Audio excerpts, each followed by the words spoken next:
अभिवादन स्वीकार कीजिए ब्रजेश मिश्रा का। और आप देखना शुरू कर चुके हैं द डिबेट। बहनों भाइयों, राहुल गांधी की सदन में वापसी हो गई है, यानी अब तस्वीर स्पष्ट है। वो वायनाड से सांसद हैं, लोकसभा में अपनी पार्टी को रिप्रेजेंट करेंगे और अब दो बड़े दिग्गजों के मुकाबले के लिए देश तैयार है।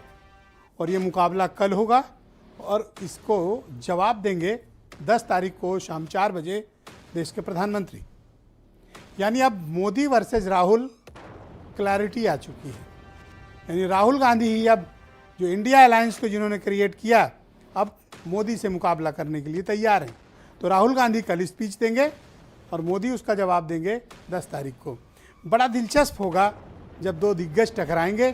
क्या होगा, परिणाम क्या निकलेगा? क्या इंडिया अलायंस को ताकत मिली है राहुल के आने से? जवाब है हाँ। तो बीजेपी क्या करेगी? बीजेपी के पास मोदी है, जिनकी काट अभी किसी के पास है नहीं।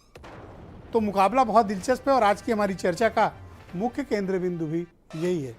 बहन भाइयों, इन दिनों संसद बड़ी गुलजार हो गई है।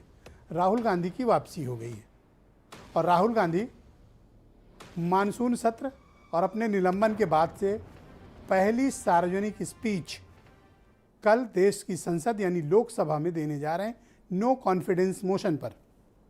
कल विपक्ष ने अविश्वास प्रस्ताव की तिथि मुकर्रर हुई है और कल से अगले 3 दिन 8, 9 और 10 8-8 घंटे 7-7 घंटे प्रतिदिन चर्चा होगी अविश्वास प्रस्ताव पर। मोदी और राहुल आमने सामने होंगे। बहुत अरसे के बाद दो बड़े दिग्गज आमने सामने बैठेंगे पार्लियामेंट में और पूरा देश सुनेगा। ये बड़ा दिलचस्प नज़ारा होगा, क्योंकि इस सत्र से लेकर अब तक जिस तरह का टकराव विपक्ष और सत्ता पक्ष के बीच चल रहा है, तो उम्मीद की जा रही है कि अगले 3 दिन इस देश की पार्लियामेंट में बहुत ही महत्वपूर्ण होने जा रही। क्यों होने जा रही? क्योंकि कल से जैसे ही अविश्वास प्रस्ताव शुरू होगा, राहुल गांधी की बड़ी स्पीच होगी, कम से कम 40 मिनट, और फिर 10 तारीख को देर शाम में जवाब देंगे प्रधानमंत्री अविश्वास प्रस्ताव को लेकर। फिर वोटिंग एक्सेट्रा की जो भी फॉर्मेलिटीज़ हैं वो पूरी की जाएंगी।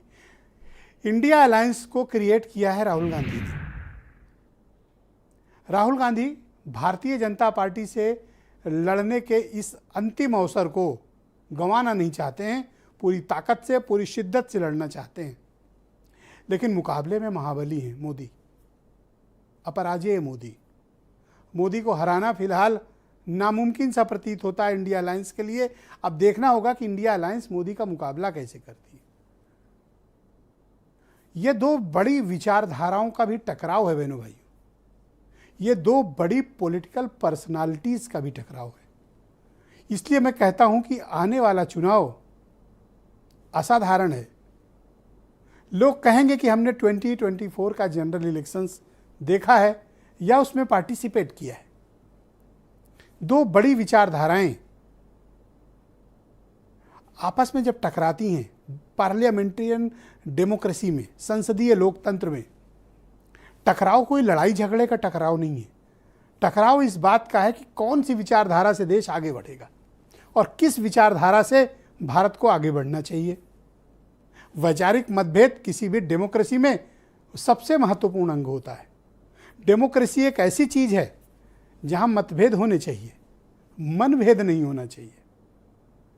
जहां इस बात को लेकर मतभिन्नता होनी चाहिए, देश तरक्की कैसे करेगा, युवाओं को रोजगार कैसे मिलेगा, गरीब की उन्नति कैसे होगी, हर हाथ को काम कैसे मिलेगा, देश में अमन चैन रहेगा, तकनीक के क्षेत्र में हम नया आयाम कैसे स्थापित करें, दुनिया में भारत का मान कैसे बढ़े और अपने लोगों को हम नैतिक, सामाजिक, आर्थिक मूल्यों पर कितना समृद्ध और विकसित कर सकें।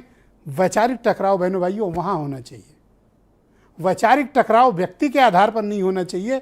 वैचारिक टकराव पार्टी के आधार पर नहीं होना चाहिए।